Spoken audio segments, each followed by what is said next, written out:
Wouter Koolmees, u bent van de Kunduz-coalitie. En u zegt 3% is de afspraak, dus daar houden we ons aan. En ik weet niet precies welke coalitie u van bent op dit moment. Maar in ieder geval samen met de PVV en de SP. Hebben u daar al een naam voor met z'n drieën? Kijk, nu al chagrijnig. Ja. In zo'n rijtje wil ik niet genoemd worden, hè? Nee, maar zo is het. Is dat misschien niet de fleurige coalitie? Enfin, hoe dan ook. Die 3% die speelt natuurlijk in heel Europa een rol. Dat hebben we ook gezien rondom de verkiezingen in Frankrijk. Denkt u nu, laten we bij meneer Koolmees beginnen, dat door de uitslag in Frankrijk anders naar die 3% wordt gekeken? Ik hoop het niet, maar ik ben bang dat die discussie wel nu weer gevoerd gaat worden. Dat er daardoor weer een hoop onzekerheid gaat ontstaan de komende maanden op de financiële markten, in de politiek. En dat er dus weer een hoop onzekerheid gaat ontstaan over, zijn we op de goede weg uit deze crisis? Dus ik hoop dat... de heer Hollande heeft in zijn verkiezingsprogramma opgeschreven dat hij zich wel gaat houden aan de 3%. Maar in de campagne allerlei uitspraken gedaan dat hij dat wil heronderhandelen. En ik hoop dat hij met Merkel verstandige dingen gaat doen. Ik ben ontzettend blij met die uitslag. Het was langzamerhand zo dat Europa alleen maar door rechts werd geregeerd. Berlusconi, Merkel, Sarkozy, Rutte, Cameron, noem allemaal op. En je ziet ze nu één voor één de plaat poetsen. En Berlusconi is weg, de regering Rutte is gevallen. Nu zie je ook voor het eerst sinds lange tijd weer een sociaaldemocraat in Frankrijk. Ik vind dat heel belangrijk. Ik vind dat heel belangrijk omdat we nu dus die bezuinigingen die nodig zijn, nu moet je begroting op orde brengen. Daarbij ontbrak steeds de andere helft. Namelijk dat je ook moet investeren in de economie. Je moet zorgen dat er überhaupt nog een economie overblijft. En daar is met Hollande denk ik veel beter over te praten. Dus ik ben er blij mee. Ik neem aan D66 ook met die winst. Ja, het punt is een beetje, het zijn twee dingen. Hè. Het stabiliteitspact zijn de afspraken over de begroting, over de 3% en de 60%. Maar ook het groeipact. En ik ben het onmiddellijk eens met de heer Hollande dat groei ontzettend belangrijk is. Het punt is alleen, je zegt het makkelijk, maar hoe ga je dat doen? Als je groei tot stand wil brengen, zul je moeten hervormen. Zul je economie modern moeten maken. En zul je ook geld moeten hebben om de economie weer aan te jagen. En dat geld is er niet. Dat is het probleem in Europa. Het zou kunnen door bijvoorbeeld het Europese budget anders in te zetten. Er gaat nu een heel groot deel naar Europees landbouwbeleid. Dat zou je kunnen inzetten, onderwijs, kennis, innovatie. Alleen dat gaat Hollande ook niet doen. Dus het klinkt leuk en het klinkt aantrekkelijk. En ik zou er heel graag aan meedoen. Alleen het punt is, dat geld is er niet. Want alle landen hebben gigantische tekorten. Ook Frankrijk heeft een tekort van 5% van de economie op de begroting. Een staatsschuld van 90%. Dus als de heer Hollande rare dingen gaat doen, dan gaat de rente in Frankrijk omhoog. Dan heeft hij een veel groter probleem. Rare dingen, dat zijn? Dus niet de begroting op orde brengen, niet de tekorten terugdringen, niet de economie moderniseren. En zich ook niet aan die 3% houden uiteindelijk. Ja. Ja. Maar dat vindt u geen probleem, geloof ik? Nee, ik vind het belangrijk dat er geïnvesteerd wordt. Hollande noemt overigens ook bronnen om uit te investeren. Dus inderdaad het herbestemmen van een aantal van de fondsen die nu bij de Europese Unie terechtkomen op plekken waarvan je moet afvragen of het wel goed gaat. Eurobonds, een financiële transactietax of een andere vorm van bankenbelasting. Ik had het even over die 3%. En dat kun je gebruiken om dus de economie ook te stimuleren. Ik had het over die 3%.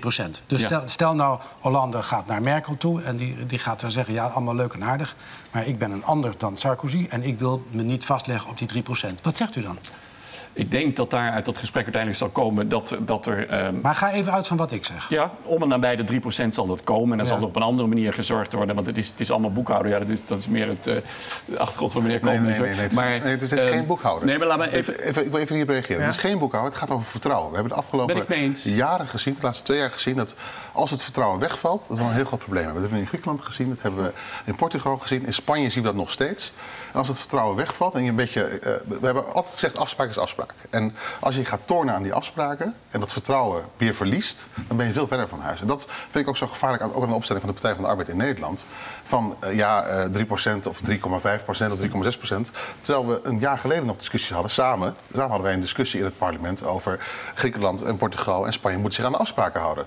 En nu het in Nederland komt en nu Nederland onder druk komt te staan, zegt de Partij van de Arbeid nee, we gaan morgen wel weer bezuinigen. Ik zeg met alle respect een beetje kinderachtig ook om nu het daartoe op partijpolitiek terug te brengen. Waar het om gaat is, we hebben in Europa 2 regels. Het ene is het aantal afspraken over percentages.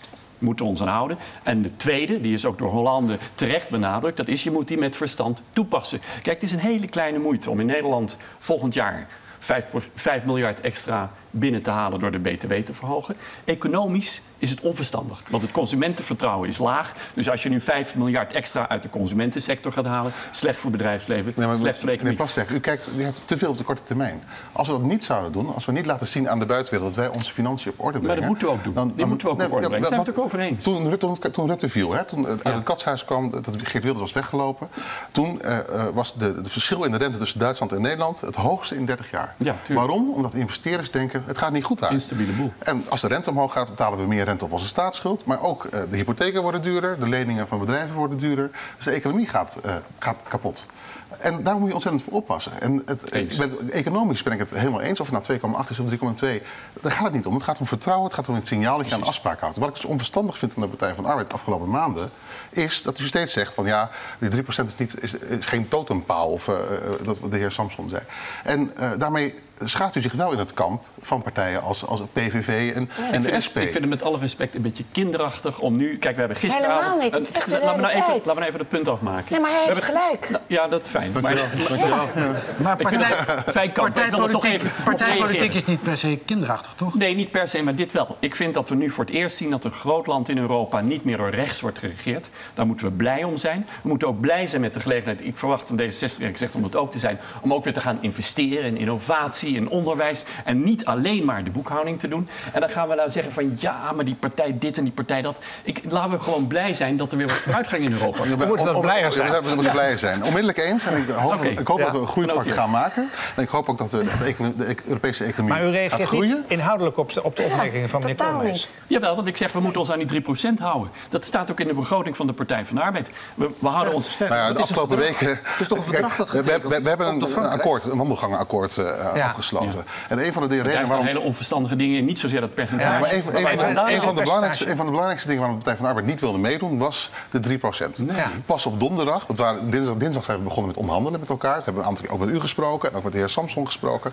Het punt van de Partij van de Arbeid is, we gaan niet aan de 3% doen. Nee, pas op donderdag. Onjuist, hè? Ik wil het weer spreken, maar pas op donderdag kwam op teletext, de 3% is geen totempaal voor de Partij van de Arbeid. Nee, maar toen waren we al 2 dagen al verder. De belangrijkste punten in dat programma, het gaat mij niet om 3% of 3,2%, is jullie willen de AOW, dat is een D66-punt, willen jullie 15 jaar eerder omhoog gooien of 10 jaar eerder omhoog gooien dan was afgesproken door de overheid. Jullie willen de BTW verhogen, jullie willen de leraren en de politieagenten op de nullijn zetten. Ja, vinden wij onverstandige maatregelen. Meneer Plasterk, u ontslaat 6000 militairen, u verhoogt de lasten op woningen. We moeten bezuinigen. We hebben volgend jaar 28 miljard euro tekort. En daar moet je over praten. moeten maatregelen nemen om de overheidsfinanciën op orde te brengen.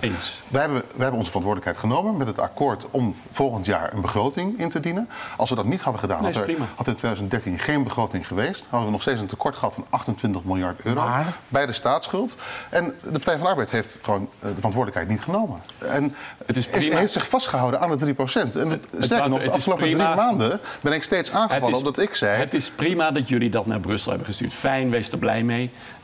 Bent u daar eigenlijk blij mee dat dat naar Brussel is? Nou ja, goed, kijk, het Centraal Planbureau... Ja, er moest iets voor 30 april. Van mij hadden ze ook dat kathuitding naar Brussel mogen sturen. Het maakt niet uit, we krijgen verkiezingen. Bij die verkiezingen gaan alle partijen zeggen wat ze echt willen. Het blijkt al wat jullie in 2 dagen in elkaar hebben gezet. Daarvan zegt het Centraal Planbureau, ja, het is ons wat te vaag om het door te rekenen. Nou goed, dat wachten we gewoon even af. Wij gaan bij de verkiezingen zeggen wat wij willen. Jullie wat jullie willen. En dan daarna... Dit is een trucje wat de laatste weken vaker wordt gebruikt over... het stelt niet zoveel voor. We hebben 12 september verkiezingen. In Nederland duurt het altijd een paar maanden voordat er een kabinet is. Stel dat het dit keer heel snel gaat... dat het in 2 maanden lukt om een kabinet te formeren. Dan ben je medio november. Dan lukt het nooit meer om wetten aan te passen, om de begroting aan te passen. Nota van wijziging is heel normaal. Hebben we jaren grote wetswijzigingen lukt niet in 1,5 maand. Het moet door de Tweede Kamer, langs de Raad van State, dan door de Eerste Kamer. Dat lukt gewoon niet. Dus wat we nu hebben gedaan is de begroting voor 2013 in de stijgers gezet, zodat we ook volgend jaar maatregelen kunnen nemen, dat het volgend jaar geen verloren jaar is. En wat ik jammer vind aan de opstelling van de Partij van de Arbeid... is de Partij van de Arbeid is normaal gesproken altijd een verantwoordelijke partij geweest. En heeft zich nu echt aan de zijlijn gepositioneerd. En heeft gezegd, hier willen we geen verantwoordelijkheid voor nemen. En zit dus inderdaad in het kamp van de PVV en de SP. Ja, en dat vind ik echt een slecht signaal vanuit de Partij van de Arbeid. En wat wel oké is voor Griekenland, is niet oké voor Nederland. U heeft net gezegd, in Nederland kunnen we niet de BTW omhoog gooien... maar de Grieken die moeten wel 23% BTW hebben. En dat hebben jullie goed gevonden. En u heeft zelf ooit gezegd in de fractievergadering... ik heb geen enkele compassie voor de Grieken. Dat heb ik nooit gezien. Jawel, dat heeft u wel gezegd. Dat weet je niet, dat is dat heb ik uit, nee, dat heb ik uit de tweede hand. Maar dat heb ik gehoord. Precies, nog een lekker De eerste hand zit aan tafel. Maar... Pieter Gerrit wou ook nog iets zeggen. Ja. Pieter.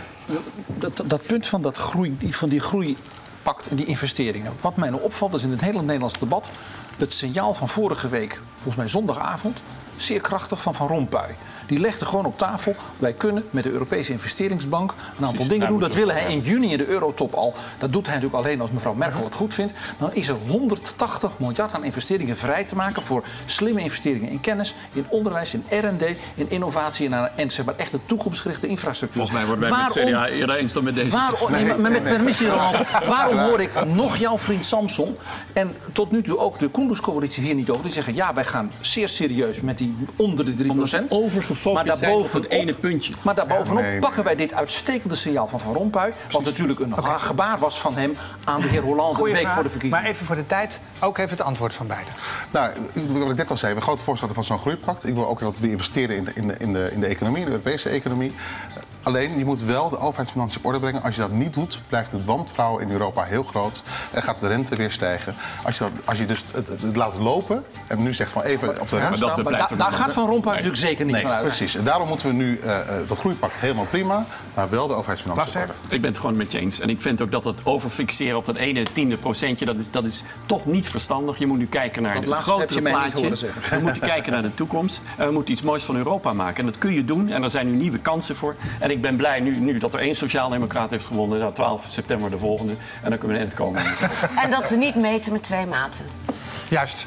Dat mag... Mooie laatste woorden. Ja, dat zijn de laatste woorden.